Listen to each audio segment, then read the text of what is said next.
아무튼 중요한 건 첼리스트를 만나서 10시간 가까이 얘기를 나눴다는 겁니다.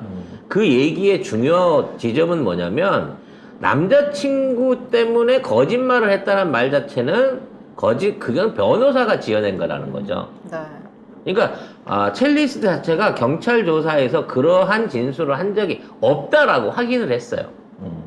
자, 더 중요한 건 뭐냐? 그러면 그 자리가 실제 없었습니까? 있었다는 겁니다. 술자리 인정했으니까. 술자리는 분명히 있었고 3시까지 같이 있었고 김앤장 있었고 다 있었는데 윤석열과 한동훈이 있었느냐라는 질문에서 노코멘트 하겠다 그랬어요. 없었다고 한 게 아닙니까?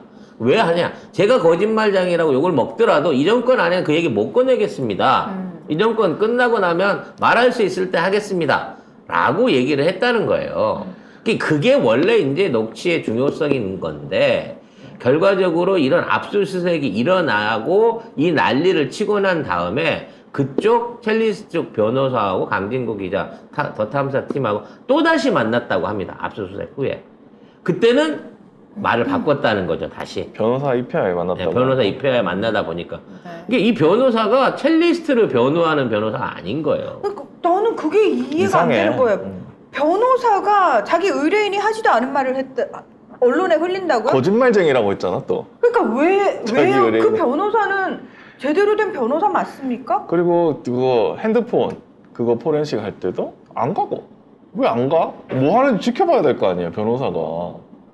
그래서 지금 얘네들이 없는 얘기도 지어내갖고 조서를 만들고 증거를 만들고 자빠졌는데, 그거를 갖다가 내비두고 쳐다보지도 않는다는 거 한패라는 얘기 아니야, 검찰하고. 그러니까요. 경찰하고. 아니 너무 어이가 없어가지고 네. 저희는 사실 변호사가 의뢰인이 하지도 않은 말을 할 거라는 상상을 못 하잖아요.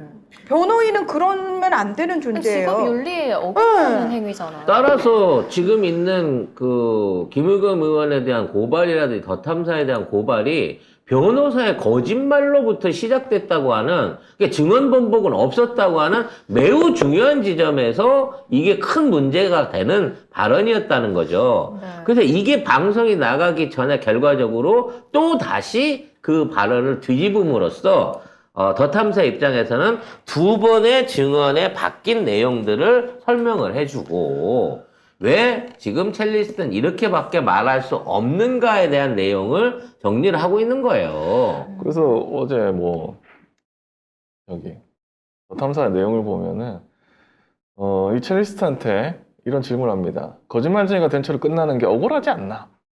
라고 하니까 이분이 너무 억울하다고 생각하다가도 내가 무서운 불안을 갖고 사는 것보다는 오히려 이게 낫지 않을까 생각한다. 저 무서운 불안이 무슨 의미일까요? 그러니까 이분이 뭐 이세창도 굉장히 무서워하고 한동훈도 굉장히 무서워한다고 하더라고요. 그래서 오히려 막 김건희를 제일 무서워하는 것 같아요. 김건희도 무서워하고 김건희한테 찍혀갖고 김건희가 자기를 어떻게 할지 모른다는 불안함을 갖고 있던데? 그리고 이세창도 뭐 자기를 죽일 것 같다고 뭐 그런 식으로 얘기를 하고 이 공포가 저는 그거랑 비슷할 것 같아요. 그러니까 막연히 제가 상상을 해봤을 때 학교 다닐 때요. 일진 애들한테 찍힌 적이 있었어요, 제가. 근데 걔들이 누구한테는 안 찍혔겠어, 그 성격이?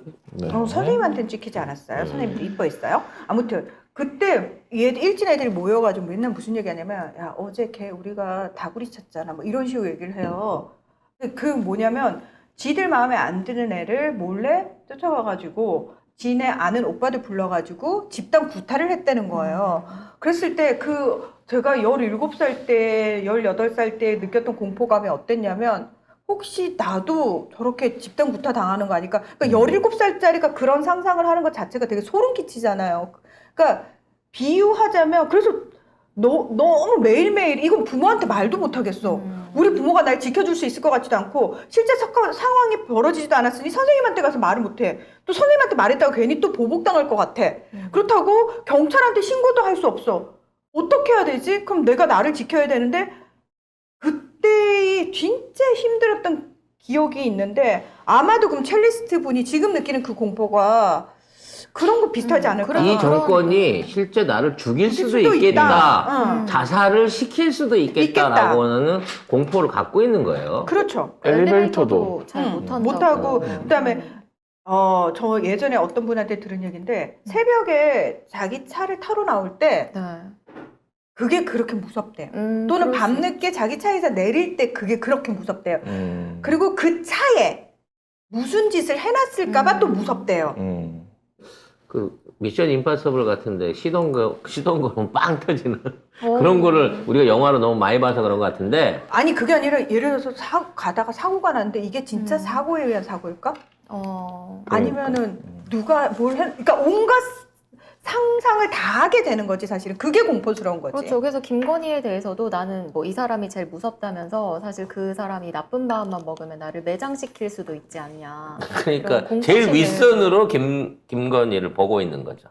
윤석열이 무섭다는 얘기는 안 해요. 그렇지. 어. 걘 바보니까. 네.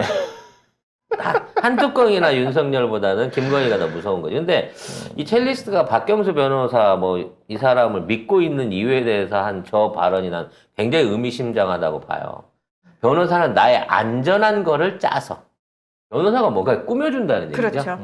벗어날 수 있는 걸 만들어주는.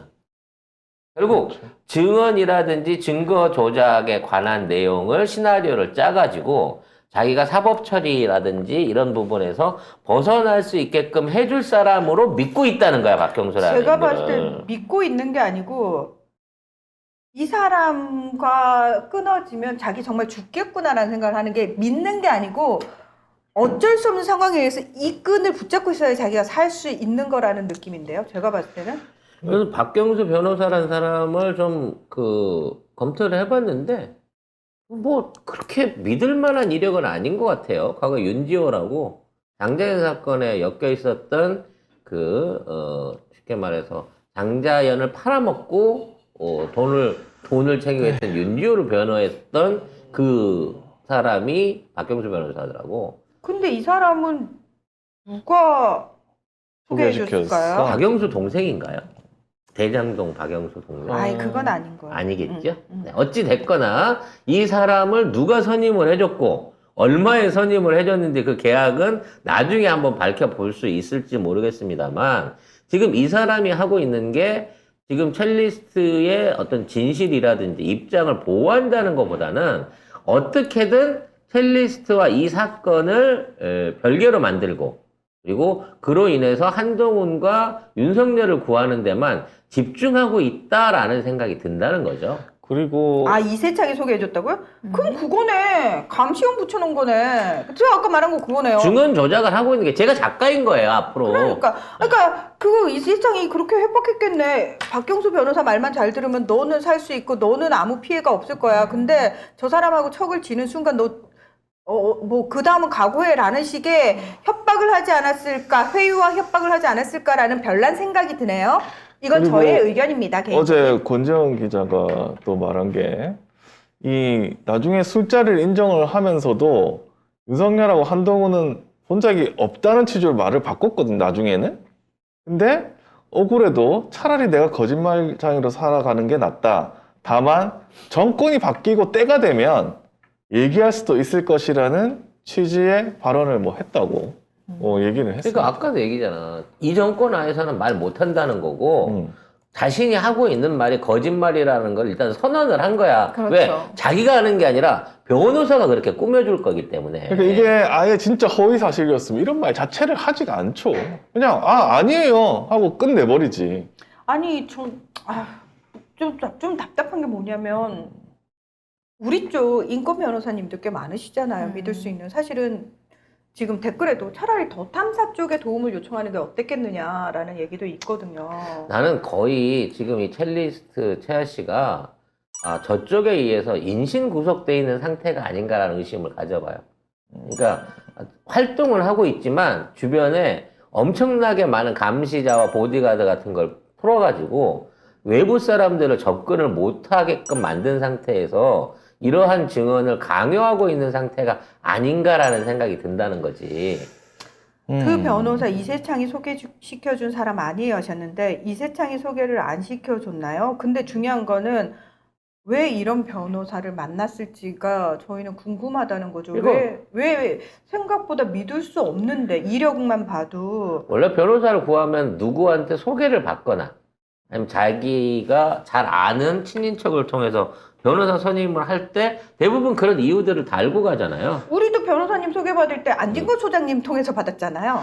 근데 이분은 그러니까 이 변호사가 그냥 니만 거짓말장이 되면 다 끝낼 수 있어. 그렇지. 네가 뭐 법정에 안 가도 되고 한동훈도 너를 안 싫어할 거고 김건희도 너를 가만히 놔둘 거야. 그렇게 하면 사실은 내가 그러면 그냥 이것만 참으면 되지. 만약에 내가 봤다 이렇게 얘기하면 사실 증거가 지금 없다고 하거든. 그분이 가지고 있는 증거가 증거가 없기 때문에 이렇게 얘기를 한다고 하면서 증거가 나오면 말할 수 있다까지 여기 나왔어요, 보도에. 증거가 있으면 말할 수 있다. CCTV가 있거나 하면 말할 수 있다. 하지만 지금은 말할 수 없는 거다. 없다고 말할 수밖에 없다는 거지. 그렇죠. 그렇게 얘기를 하고 있는 거예요. 지금. 아유, 근데 어쨌든 지금 아이고 약간 사면 초과에 몰리신 것 같기는 하네요. 그러니까 첼리스트 채아 씨를 구해야 된다니까. 가족들의 품으로 돌려보내야 된다니까. 왜 이 사람이 모든 가족들하고 관계를 끊은 상태에서 위치를 밝히지 않고 전화를 받지 않은 상태에서 변호사를 통해서만 사실상 연락이 되느냐. 이 부분이 나는 실질적인 감금 상태가 아니냐라는 생각을 해보게 된다는 거지. 가족들하고 있지 않잖아, 지금. 사실 이럴 때 가장 안전하게 있을 수 있는 게 집에 가족들하고 있는 거 아닌가? 나 같으면 그럴 것 같은데? 그럴 이런 수 입장이라고 하면? 그냥 아니면 가족이라고 해봤자 이제 이분 이제 나이에 따르면은 뭐 언니 오빠 뭐 형제가 있더라도 다 자기 가족 꾸리고 계실 거고 이제 기껏해 부모님이 같이 있을 수 있는데 그 연로하신 부모님한테 폐를 끼치기 싫으실 수도 있고 뭐 여러 가지 이유가 있으시겠죠. 예. 근데 저는 이렇게 하니까 갑자기 태블릿 PC가 생각이 나더라고요. 이런 게 나타날 수 있다. 아니, 근데 녹취록 내용들도 사실 이번에 공개한 게 전체 10시간 만난 거 중에 6시간을 녹취를 떴다고 했는데 그 내용이 전체 드러난 게 아닌 거고요. 더 탐사 측에서도 공개할 수 있는 부분만큼을 공개하고 있는 거고, 자, 물리적 증거가 존재하느냐 안 하느냐의 문제는 사실은 이제 제보자인 첼리스트의 남자친구가 얘기했던 5개 조항 있잖아요. CCTV, 뭐 녹음된 목소리, 뭐 관련된 연락처, 뭐 이런 것들이 사실은 실존한다고 봐야 돼요. 실존하지 않는 상태가 상상으로 그 얘기를 꺼냈다고 못하기 때문에 그거를 이제 배제하는 작업들을 얘들이 하다 보니까 결과적으로 6명 있었고 3시까지 있었던 건 맞다라고 지들 자체의 증언을 스스로 뒤집은 거잖아. 이제 유일하게 남은 거는 한동훈과 윤석열만 빼내는 거예요, 그 안에서. 따라서 요 상태에서 한동훈, 윤석열을 뺀 걸로 검찰이나 경찰 조사나 검찰의 기소가 진행될 가능성이 높다는 거죠. 그 부분은 확인할 수 있는 증거가 없다. 양쪽의 주장이 서로 다르다라는 방식으로 유예를 해놓고 가는 거야. 그러면 검찰 조사하고 끝내고 나면 3시까지 한 건 맞네요. 뭐 3시까지 술자리 있었던 거 맞네요. 그러니까 더 탐사는 허위 사실은 아니네요. 하지만 더 탐사가 주장하는 윤석열과 한동훈이 있었다라고 하는 부분에 대해서는 아무런 물리적 증거나 증언을 확보하지 못했으므로 법적으로 이거는 없었던 일로 보는 게 맞겠네요. 라고 법을 고쳐버린다는 거죠. 아니지. 한동훈하고 윤석열이 자기가 그때 어디 있었는지 얘기를 하면 끝이죠. 그거야. 지가 알리바이만 내놓으면 1시하고 2시, 3시까지 2시간 동안 뭘 했는지 알리바이만 내놓으면 돼. 방법은 많아요. 10시부터. 부인한테 증언을 시킬 수도 있고 애인한테 증언을 그런 건 아닌데나? 아무튼 뭐 동네 CCTV나 그 사람 타고 오르락거리는 여기 타워팰리스 그 엘리베이터 CCTV만 갖고도 얼마든지 증언이 가능하거든요. 지금까지 그 알리바이를 제시하지 못하고 있잖아. 심지어 대통령은 그때 사무실에 있었다잖아. 용산 집무실에 그 있었다잖아. 새벽 시간에. 근데 왜 증거를 못 대냐고. 지들이 그렇게까지 돼 있는데. 썰에 의하면 뭐 한동훈이 집에 안 산다는 썰도 있어요. 그 자기 그 부인하고 같이 안 산다는 썰이 있어요. 그래서 고발한 거 아니냐. 고소가 아니라. 그런 썰이 있습니다. 부인이 한동훈의 카톡을 본 거 아니야? 김건희와의 카톡? 응. 그래서 열받아갖고 같이 안 사는 거 아닐까? 네. 아이, 참 별난 생각을 해볼 수도 있는 부분입니다. 썰이에요. 그리고 저는 이걸 뭐 그냥 썰로 들어가지고 어디서 들은 거잖아요. 김만배한테 들었나? 아무튼 저도 어디서 들은 거라 가지고 만배랑 이렇게 친한 사이였어? 아니 뭐 나무기 맨날 김만배한테 들었다고 하니까 어디서 들었으면 다 김만배한테 들은 것처럼 아무튼 썰입니다. 별난 생각입니다. 자, 아무튼 이런 상황이 진행되고 있기 때문에 좀 후련한 증거는 아직 나오지 않았습니다. 어저께 느낌만 봐갖고는 이제 첼리스트를 진짜 우리 편에다 놓고 진짜 저쪽을 증언으로 다구리를 쳐버릴 수 있는 그런 어떤 그 심경의 변화가 일어난 줄 알았는데 여전히 첼리스트는 저들 손에 있기 때문에 완벽한 증언을 확보하기 위해서는 빼박인 물리적 증거를 만들어내야 되지 않을까라는 생각이 듭니다. 조작하자는 얘기가 아니고요. 이미 내가 보기에 술자리를 인정할 수밖에 없던 거는 술자리 주변에 수없이 많은 증언들과 CCTV 내지는 물리적 증거를 확보했다라고 판단했기 때문에 양보한 거예요. 그렇겠죠. 문제는 그 안에서 윤석열을 찍은 사진, 윤석열의 음성을 녹음한 녹음 파일, 그리고 윤석열이 있었다는 것들을 증언해 줄 수 있는 종업원이나 다른 목격자의 증언, 이런 것들이 나타나야만 지금 상황을 뒤집을 수 있다는 거죠. 네. 여기까지 하시죠. 뭐 그렇게 될 거라고 기대를 할 거고요. 좀 뭐라 그러나 그 조선일보도 안 두드려 맞는 이 충청일보나 한겨레도 안 두드려 맞는 이러한 언론의 탄압을 일개 유튜브 방송 저탐사가 겪고 있다는 거. 저희들보다 연륜도 훨씬 짧고 시작한 지 얼마 안 돼. 이런 후배 방송이 구독자가 우리보다 훨씬 많아. 몇 배야? 그거는 이제 그거랑 다르잖아. 아무튼 우리가 선배는 맞잖아. 이렇게 고통받고 있다는 점에서 너무 안타깝고 남의 일 같지 않아요?